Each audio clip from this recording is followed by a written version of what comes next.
देश में कल होगा अंतर्राष्ट्रीय योग दिवस का आयोजन। मैसूरू पैलेस के मुख्य आयोजन में प्रधानमंत्री होंगे शामिल। कुरुक्षेत्र और हिसार के कार्यक्रम से भी जुड़ेंगे प्रधानमंत्री।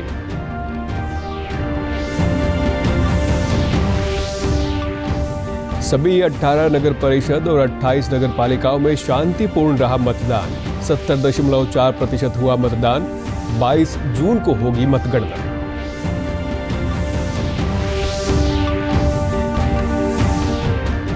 मुख्यमंत्री ने गुरुग्राम में जाट भवन के लिए 2000 वर्ग गज के प्लॉट का दिया अलॉटमेंट लेटर। जाट कल्याण सभा ने पगड़ी पहनाकर किया सम्मान।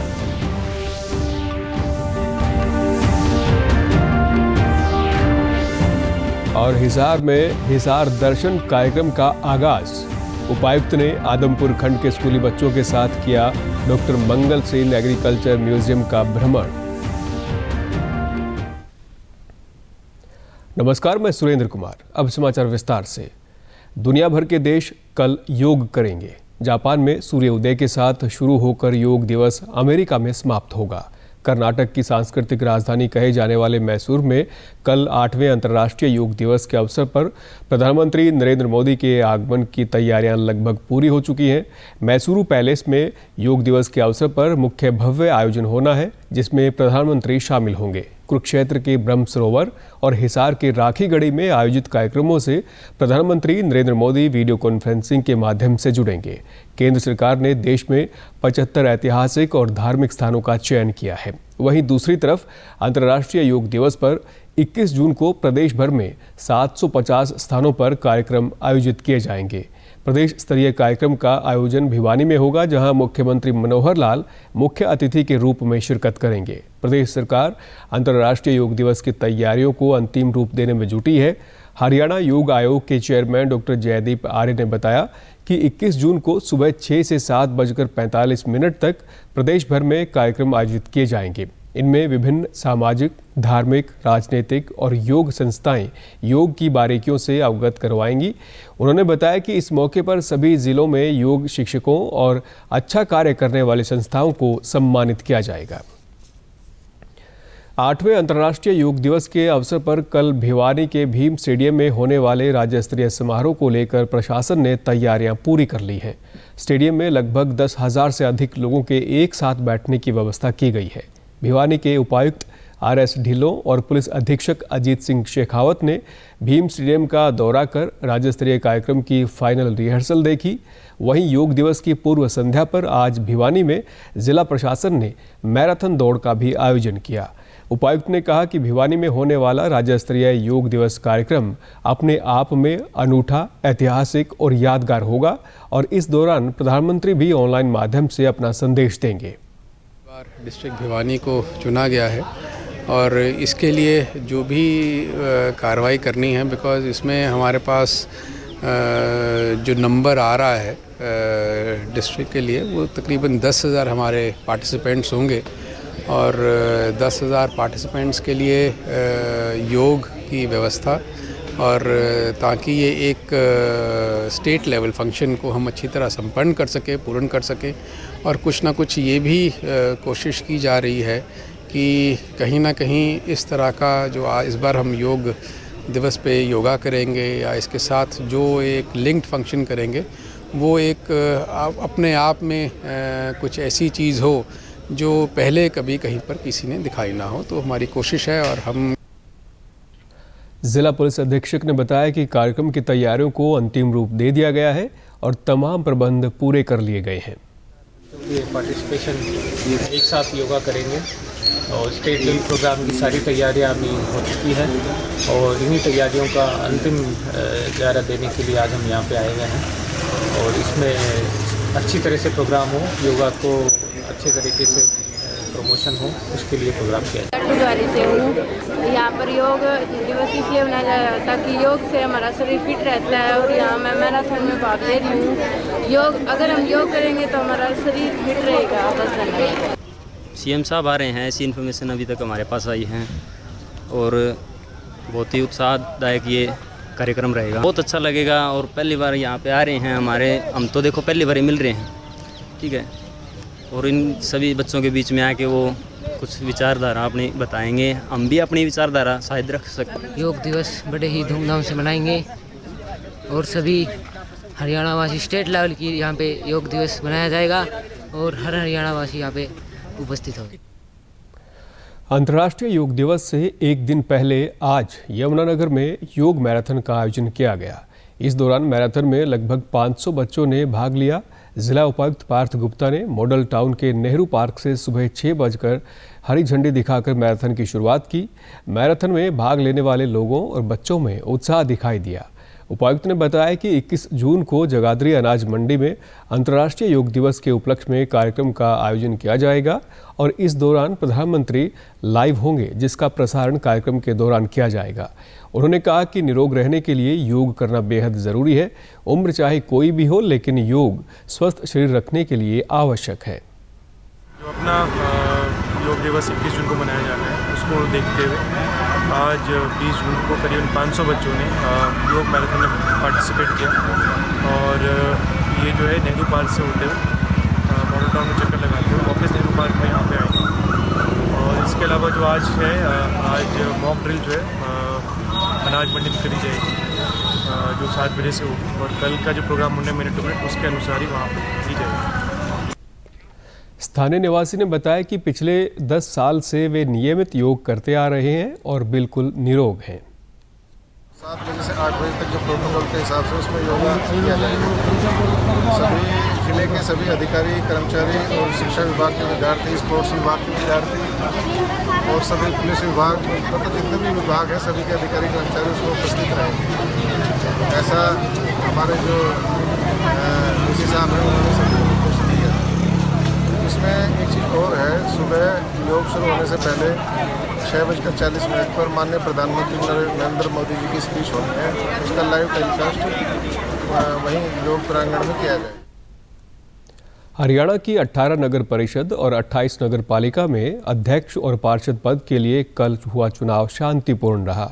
सरकारी विज्ञप्ति के मुताबिक प्रदेश भर में 70.4% मतदान हुआ और अब 22 जून को मतगणना होगी।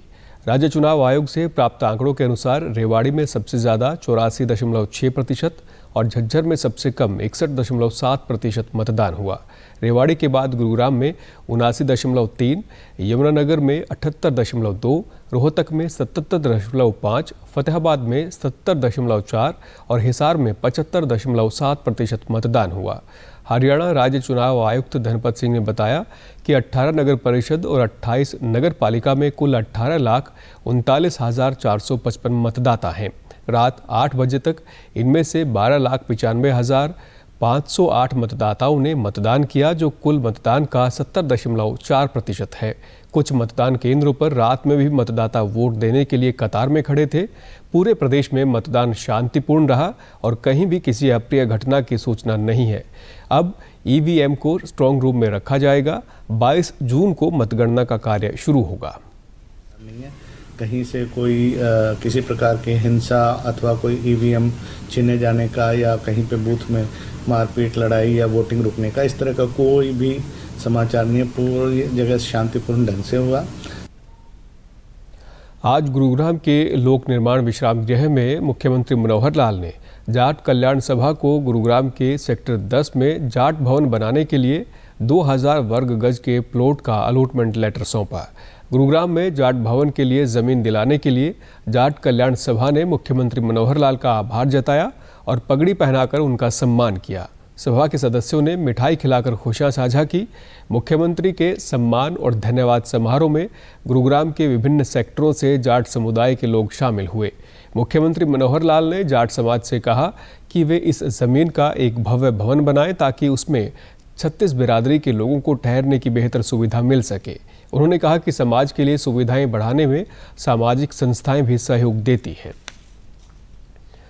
आज़ादी का अमृत महोत्सव की श्रृंखला में आज से हिसार में हिसार दर्शन कार्यक्रम का आगाज हुआ। उपायुक्त डॉक्टर प्रियंका सोनी ने पहले दिन आदमपुर खंड के अंतर्गत आने वाले राजकीय स्कूलों के बच्चों के साथ चौधरी चरण सिंह हरियाणा कृषि विश्वविद्यालय हिसार स्थित डॉक्टर मंगल सेन एग्रीकल्चर म्यूजियम एवं गिरी सेंटर का भ्रमण किया। इसके अलावा विद्यार्थियों को लाला लाजपत राय पशु चिकित्सा एवं पशु विज्ञान विश्वविद्यालय एवं हिरण पार्क का भी भ्रमण करवाया गया। उपायुक्त ने बताया कि 21 जून को हिसार खंड द्वितीय के बच्चों को जॉर्ज कोठी, गुजरी महल और हिसार किला व ब्लू बर्ड, 22 जून को खंड उकलाना के बच्चों को अग्रोहा मेडिकल कॉलेज, अग्रोहा धाम और बुद्धा स्तूप का भ्रमण करवाया जाएगा। बच्चे हैं जिनका अक्सर जो बाहर एक्सपोजर है वो बहुत कम रहता है, जिसकी वजह से वो फ्यूचर की चॉइसेस भी उसी अनुरूप कर पाते हैं। तो उनको एक हिसार के अंदर जो फैसिलिटी हमारे पास अवेलेबल है, जो हिस्टोरिकल हेरिटेज हमारे पास अवेलेबल है, आर्कियोलॉजिकल हेरिटेज हमारे पास है, उन सब का एक दर्शन कराना, उनके बारे में उनको ज्ञान प्राप्त हो, वो देखें, समझें और फिर उसके बाद में वो चूज़ करें कि वो आगे किस दिशा में जाना चाहते हैं।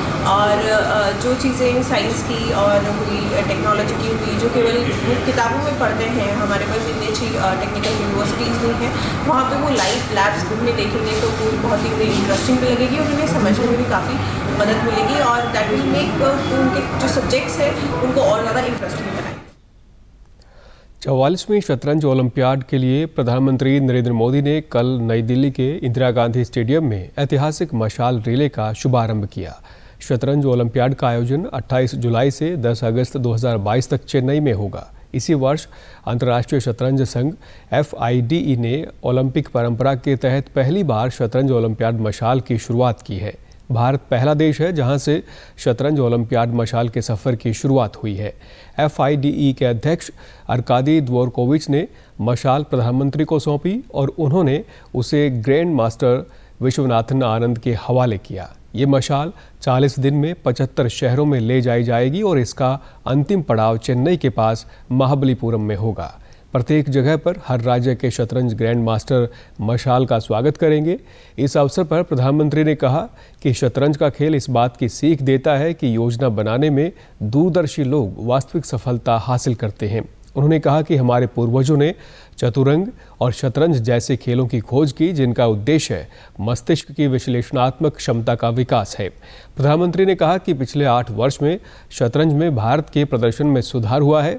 उन्होंने खिलाड़ियों को योग को दैनिक जीवन का हिस्सा बनाने और अंतर्राष्ट्रीय योग दिवस में उत्साह से शामिल होने की अपील की। प्रदेश में हर घर दस्तक अभियान का दूसरा चरण सुचारू रूप से जारी है। इस अभियान के तहत कोरोना रोधी टीके की पहली या दूसरी खुराक से वंचित लोगों के टीकाकरण पर जोर दिया जा रहा है। कुरुक्षेत्र के कोरोना टीकाकरण की नोडल अधिकारी ने बताया कि स्वास्थ्य विभाग द्वारा हर घर दस्तक अभियान चलाकर कोविड टीकाकरण के लिए लोगों को जागरूक किया जा रहा है। नोडल अधिकारी ने बताया कि कुरुक्षेत्र जिले में 93% लोगों ने दूसरी डोज ले ली है। अब हर घर दस्तक अभियान के तहत स्वास्थ्यकर्मी दूसरी और बूस्टर डोज लगाने से वंचित लोगों का टीकाकरण करेंगे। हमने जो कुरुक्षेत्र जिला है उसमें फर्स्ट डोज जो है 18 साल के ऊपर को ऑलमोस्ट 100% हो गई है हमारी, और सेकंड डोज अभी 93% के करीब है। तो वो जो बच्चे हैं और इसके साथ एडिशनल जो हमने 12 से 14 वाला वर्ग एज ग्रुप शुरू कर रखा है और 15 से 17 वाला शुरू कर रखा है। तो इसमें जो भी लोगों ने बड़े उत्साह से आके वैक्सीन लगवाई है, पर जो लोगों ने अभी तक नहीं लगवाई उनको कवर करने के लिए सरकार ने ये कहा है कि हर घर दस्तक, यानी आपने हर घर में जाना है और वहाँ अगर जो भी ड्यू बेनिफिशियरी है उसका टीकाकरण करना है। कार्यक्रम के तहत हमारे हेल्थ वर्कर्स घर घर जाते हैं और वहाँ जाकर जो है परिवार के जितने भी सदस्य हैं उन तमाम सदस्यों के बारे में पूछताछ करते हैं कि उनमें से कितने सदस्य हैं जिनको एक भी टीका नहीं लगा, कितने सदस्य हैं जिनको एक टीका लग गया है लेकिन दूसरा टीका ड्यू होने के बावजूद अभी तक उन्होंने नहीं लगवाया। तो ऐसे तमाम लोगों की लाइन लिस्टिंग की जाती है और फिर उनसे बातचीत की जाती है कि उन्होंने ये टीका क्यों नहीं लगवाया। हर घर दस्तक पार्ट 2 में अब कार्य कर रही है। पहले पार्ट 1 था, उसमें हमने कोरोना के प्रति लोगों को जागरूक किया और इंजेक्शन लगाने के बारे में सबको बताया और हर घर जाके हमने इंजेक्शन भी घर घर जाके इंजेक्शन भी लगाए। कोरोना रोधी टीके की खुराक ले चुके लोगों ने कहा कि कोरोना से बचाव के लिए सभी को वैक्सीन अवश्य लगवानी चाहिए। उन्होंने कहा कि हर घर दस्तक अभियान सरकार का सराहनीय प्रयास है। बहुत अच्छा अभियान है कि डोर टू डोर आ रहे हैं और हमें जो है ना जागरूक कर रहे हैं कि भाई जो है ना ये जो भी कोविड का जो इंजेक्शन वगैरह है ऐसे हमने क्या करना है, बहुत अच्छे से मतलब हमें जो है ना जागरूक किया है। जो PSC से आए हैं ये हर घर दस्तक अभियान चलाया इन्होंने ये कोरोना के टीकों के लिए आपको जागरूक कर रहे हैं, आप भी इनका साथ दें और मतलब कि तीनों डोज अपनी लगवाएं। भारत कोविड-19 के खिलाफ लड़ाई को मजबूत करने के लिए दुनिया का सबसे बड़ा टीकाकरण अभियान चला रहा है।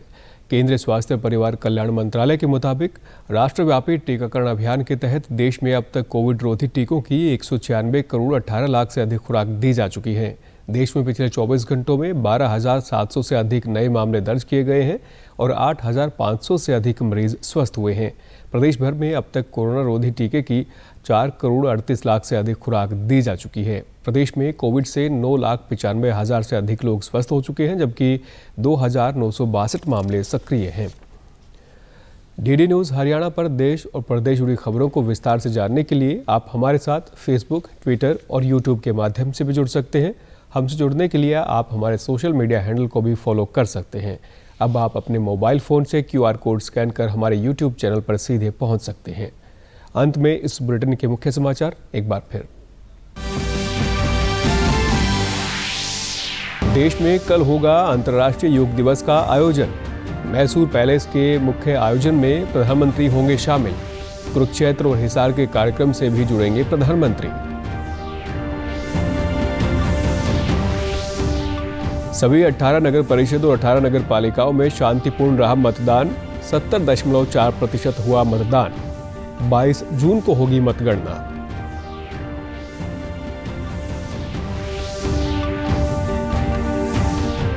मुख्यमंत्री ने गुरुग्राम में जाट भवन के लिए 2000 वर्ग गज के प्लॉट का दिया अलॉटमेंट लेटर। जाट कल्याण सभा ने पगड़ी पहनाकर किया सम्मान।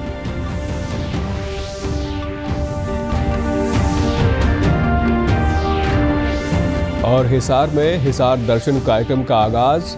उपायुक्त ने आदमपुर खंड के स्कूली बच्चों के साथ किया डॉक्टर मंगल सेन एग्रीकल्चर म्यूजियम का भ्रमण।